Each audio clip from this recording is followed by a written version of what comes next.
dia sudah jarang hadir ke majelis ilmu, hati-hati. Kenapa hati-hatinya?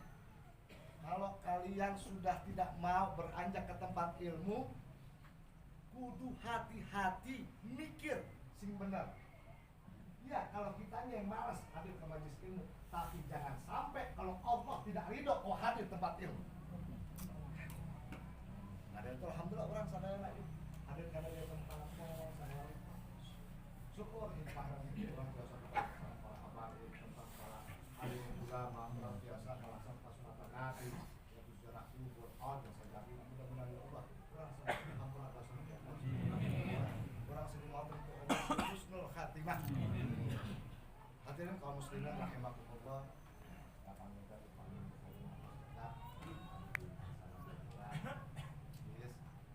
Alit ini luar biasa.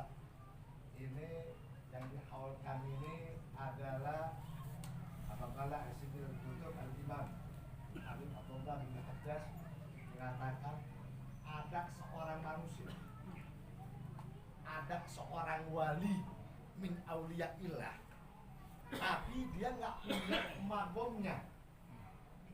Bisa disebut wali kutub gitu, atau wali autad, enggak, atau wali abdal, bukan, kata Syekh Abdullah bin Hajjaj. Tapi pangkatnya melebihi daripada wali-wali kutub ya Allah. Siapa? Yakni al-um, yaitu ibu kita, orang tua perempuan kita. Al-um afdhalu min alfi karamah, kama kata Nabi sallallahu alaihi wasallam. Keramatnya seorang ibu, kalau yang Betawi bilang keramat, kalau orang Sunda karomah. Jadi karomahnya seorang ibu itu kata Nabi melebihi daripada 1000 karomah wali-walinya Allah Subhanahu wa ta'ala. Di Indonesia berapa wali? Paling top 9 yang kita kenal. Yang paling dekat Sunan Gunung Jati, Sajabi lah. Wali-wali yang lain ada 1000 di Indonesia. Mungkin sama maskur-maskurnya ada 1000. Tapi begitu kita ziarah ke makam wali min auliyaillah, apakah kita yakin ziarah kita diterima oleh beliau-beliau? Apakah mereka ridho kita ziarahi? Apakah kita mendapat keberkahan daripada mereka? Belum tentu hadirin. Tapi cukup kau berziarah ke makam ibu, kau berziarah kepada makam bapakmu, Allah Subhanahu wa ta'ala melalui lisan paduka Nabi SAW menjamin keberkahan hidup, ilmu, rumah tangga, usaha, dunia, barzakh serta akhirat. Coba jarang orang yang mau. Begitu kayak kemarin nih. Kemarin kan alhamdulillah nih yang pergi haji Akbar. Ya, alhamdulillah, mudah-mudahan yang kemarin saudara kita pergi haji bisa ditampi amal ibadah. Amin. Bisa dijalankan haji ada betul-betul diterima haji dan Allah Subhanahu. Tapi luar biasa. Ada satu hadis Nabi mengatakan, kamu kurang sadayana nih, lalaki. Namun lalaki habis sholatul Jum'ah, ba'da sholatul Jum'ah. Setelah dia habis sholat Jum'ah, dia membaca aurat, azkar yang biasa, dia baca Fatihah, Qul Falaq, dan juga Nas, dan juga membaca daripada doa daripada Imam Abu Nawas, Abu Nawawi. Setelah itu kata Nabi tidak merubah posisi kakinya daripada tahiyatul akhir.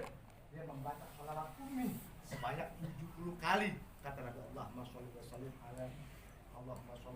ala sayyidina Muhammadin nabiyil ummi wa ala alihi washallam wasallam 70 kali. Kata Nabi, setelah itu dia sholat ba'da Jum'ah. Setelah dia sholat Jum'ah, dia tidak pulang dulu ke rumahnya, dia berziarah kepada magom ibu atau bapaknya. Maka janji Nabi yang ditegaskan oleh Allah, dia akan Allah berikan pahala luar biasa. Apa pahalanya? Akan diberikan pahala sebagai orang yang pergi haji dan umrah baru diterima haji dan sempurna. Kan kata orang itu kan terbang jijik deh. Pertama haji nak orang nunggu Allah aja Nabi. Ini luar biasa Pak. Ibu ini jangan main-main loh. Tidak ada kebahagiaan apapun kalau kita menyakiti kedua orang tua, khusus kepada ibu. Riwayatnya banyak, luar biasa. Dan tidak sedikit manusia, hambanya Allah, umatnya Nabi, diangkat derajat paling tinggi oleh Allah cuma gara-gara keberkahan daripada ibunya, kedua orang tua. contoh yang dekat, kita kenal Habib Omar bin Muhammad bin Hasan bin Hud al-Attas, atau yang terkenal dengan sebutan Habib Umar Cipayung, Bogor. Beliau ini Allah angkat derajatnya, kenapa? Memang amal ibadah yang lainnya mendukung, tapi yang luar biasa, beliau Habib Umar bin Muhammad ini adalah di mana ibunya sakit, beliau selalu mengurusnya dengan sabar, memandikannya, menggendongnya, merawatnya. Walhasil kalau dalam kategori agama disebut birrul walidain, dia ihtiram, memuliakan seorang ibu. Begitu meninggal Allah angkat derajat beliau, luar biasa menjadi orang saleh. Begitupun banyak pada para habaib mengatakan beliau ini salah satu min auliyaillah. Kenapa pangkat kewaliannya diberikan oleh Allah? Karena birrul walidain, khusus kepada ibundanya. Dan masih banyak riwayat-riwayat yang lain khusus para habaib yang mendapatkan kedudukan di mata Allah yang mulia di dunia, di barzah, di akhirat, tinggi nilai kedudukannya di sisi Allah karena dia keberkahan daripada ibundanya dan ayahnya. Maka riwayat Al-Imam Jurais radhiyallahu anhu. Al-Imam Jurais ini seorang ulama luar biasa. Ulama lain ulama ayeuna, ulama baheula. Ulama yang betul-betul ijtihad kepada Allah, yang gak kenal apapun, kenalnya hanya ibadah kepada Allah dan nyaat ke umat Nabi sallallahu. Imam Jurais ini pemuda yang alim, soleh, terkenal di kampung. Ilmunya, akhlaknya, segala macam luar biasa. Tapi yang namanya anak muda, kalau rajin ke masjid, diomongin. Radung, diomongin kene, bisa. Oh, teteh pemuda tuh, ayo ke masjid, dan neangan jodoh, neangan awewe jeung saja bingung. Dan sudah termasuk orang-orang soleh ini pangkat yang utama yaitu harus difitnah. Ini pasti tidak akan mempunyai kedudukan di sisi Allah yang tinggi tanpa difitnah dulu. Nah, satu saat Imam Jurais masih muda, beliau sedang sholat malam. Lagi sholat, ibunya nanya, ya Jurais, Imam Jurais lagi sholat, mendengar, bingung dia. Dalam sholatnya dia berkata kepada Allah, ya Rab, sholati am ummi. Ya Allah, apakah aku teruskan sholatku am ummi atau panggilan ibuku? Panggil lagi sama ibunya, ya Jurais. Ngomong lagi dalam hati, ya Rab, ya Allah, ummi am sholati. Ya Allah, apakah aku akan menjabani daripada panggilan ibuku atau sholatku? Akhirnya disampai di riwayat ini untuk takbir maksudnya ya, bukan seorang ulama yang kurang aja kepada ibunya, tidak. Ini contoh maksudnya seperti itu. Akhirnya Imam Jurais meneruskan sholat. Ibunya nggak tahu Imam Jurais ke sholat. Naon cek ibuna, ya Allah, ibuna kaulah Jurais, abong-abong seorang ulama, abong-abong ibadahnya luar biasa, abong-abong menjadi pangkat ulama. Ku kaulah dipanggil, balik datang ke kau. Nyari hati kaulah, ya Allah. Tong wakan maut kan ya Allah, Jurais anak kaulah, angin anak kaulah geus menang fitnah anu luar biasa. Ini enggak tahu dia lagi salah. Makanya kemarin itu kalau kita hukum fikih mengajarkan ya, kalau kita sholat sunnah, baik sholat sunnah apapun di luar daripada sholat maktubah. Kalau sholat 5 waktu itu kalau kita dibaca sama ibu kita kasih isyarat. Cuma isyaratnya juga jangan sampai membatalkan sholat. Jangan kita membesarkan suara dengan niat ngabejaan batul, batal sholat siap lah. Benar. Ya, dengan niat zikir kepada Allah. Nah, kalau lagi sholat sunnah, tahajud misalkan gitu nih, tahajud itu subhanallah. Ayo dan batalkan sholat, Pak. Wajib tak? Wajib dibatalkan darah haram ditulurkan darah. Kecuali sholat kan 5 waktu. Kalau sholat ini fardu, nggak boleh. Akhirnya berjalan, kita singkatnya aja.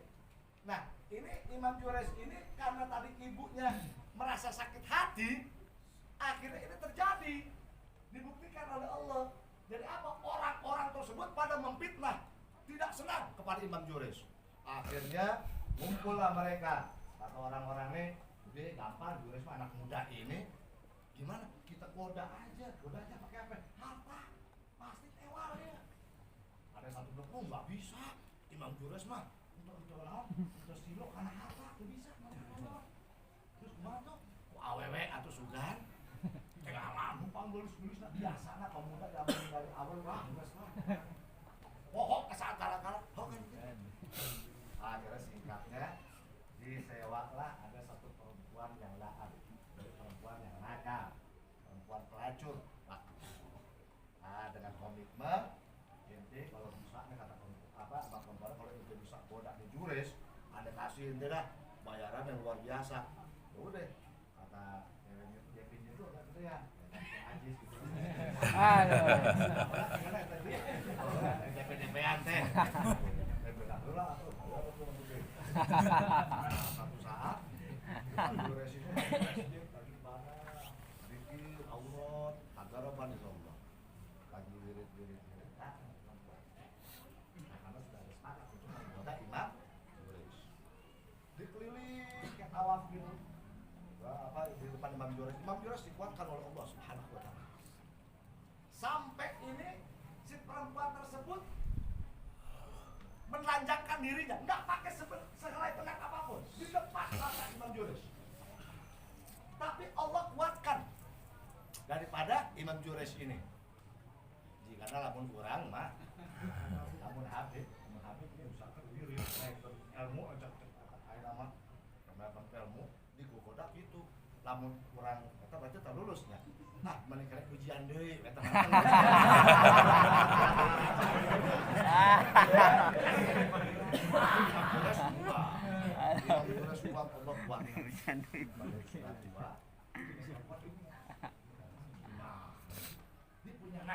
sih sama perempuan lah saya begitu cakepnya, begitu cantiknya body udah kayak biola segala macam tapi kok gak tergoda begitu keluar masjid mikir nih perempuan ayo era ya mesti bayar ini DP namun tergoda di mana harga diri saya sebagai pelacur kelas tinggi akhirnya dia pergi ke kampung sebelah di kampung sebelah dia berzina dengan salah satu pengangon domba. Dia berzina dan hamil. 1 bulan, 2 bulan, mulailah si perempuan ini ngoceh. Gimana? Dia sudah hamil. Siapa yang hamilnya? Ya, sukses. Ya udah kalau begitu kita kabarin semua. Sampai umur 6 bulan tersebar fitnah besar luar biasa. Bahwasannya Imam Jures menghamili perempuan. Sampai perempuan tersebut menghampiri kampung daripada Imam Jures. Dia tanya sama orang-orang kampung, jangan orang, kenapa yang Jures? Pemuda nu alim, nu ulama, anu terjauh di masjid lain apa tuh? Jures yang benar betul. Dia pura-pura aja ke masjid, dia pura-pura aja ibadah sama Allah. Nih buktinya nih, melendung. Jures lah kerjaannya. Akhirnya Imam Jures dipanggil dihakimin. Begitu dihakimin, Imam Jures sudah ngomong A, sudah ngomong B. Dan memang betul dia tidak melakukan. Tapi Imam Jures tetap tenang walaupun dihakimi oleh masa tenang. Kenapa? Emang nggak bersalah. Ada juga orang sudah ketangkep basah tenang. Itu pengalaman itu mah. Tidak ketangkep. Pengalaman yang luar biasa. Kalau Imam Jures enggak. Akhirnya kata Imam Jures, saya ngomong apapun tidak akan kalian percaya. Nanti akan saya buktikan. Kapan? Ya Jures, nanti kalau lahir saya buktikan. Baik? Akhirnya mencukup nama diperhatikan Imam Jures sampai lahirlah itu anak dari perut daripada pelacur ini. Akhirnya begitu keluar bayinya itu dengan izin Allah. Itu kursornya dipencet. Saya sama Imam Jures dipencet dikata, jangan pulang ke Imam anak. Anak bayi, katakan siapa sebenarnya bapakmu? Ngoceh nih si bayi. Bapak kaulah mah, eta tukang gembala di kampung sebelah. Batu. Akhirnya cek Imam Jures apa? Ya cek aing oge lain aing teh. Aya siapa? Jadi hikmahnya begini Pak. Ini Imam Jures ini seorang ulama. Lain ecek-ecek Pak. Ari urang mah masih bisa disebut fasik. Lobakeun maksiat ke Allah, tinimbang amal ibadah ke Allah. Imam Jures ini ulama, alim wa amil. Tapi dengan ibunya sakit hati terjadi fitnah yang besar waktu itu. Kenapa? Karena sakit hati seorang ibu. Karena gara-gara Ini luar biasa. Maka dari itu ini luar biasa, hikmahnya luar biasa. Nih hal unik gelar ini memang apa, jurusan ini udah jurusan fit namanya. Dan kalau kita mau hidup bahagia, mau hidup baik, mau diijabah doa sama Allah, mudah. Apa kata Nabi? Dakwatul walidah asra'u ilal ijabah. Doa walidah itu maksudnya kepada ibu khususnya, tapi tetap dua orang tua, tapi di antara bapak dan ibu itu lebih cepat asra'u ilal ijabah, yang akan cepat dijabah oleh Allah yaitu doa daripada seorang ibu. Al-Habib Umar bin Khattab al-Atlas beliau kapungkur Pak. Syukur aku sudah terahmi kamantena. Syukur jelma-jelma boga hajat dah hayang dengan esket aja. Tapi apa? Begitu beliau menerima tamu, misalkan kita datang ke Habib Umar mau minta air, minta hajat, minta segala macam doa. Apa kata Habib Umar? Beliau mengatakan, ada urusan apa? Ya Habib, saya minta doa. Kenapa? Itu punya ibu bapak. Punya Habib, itu sudah minta doa ibu bapak ini belum pulang.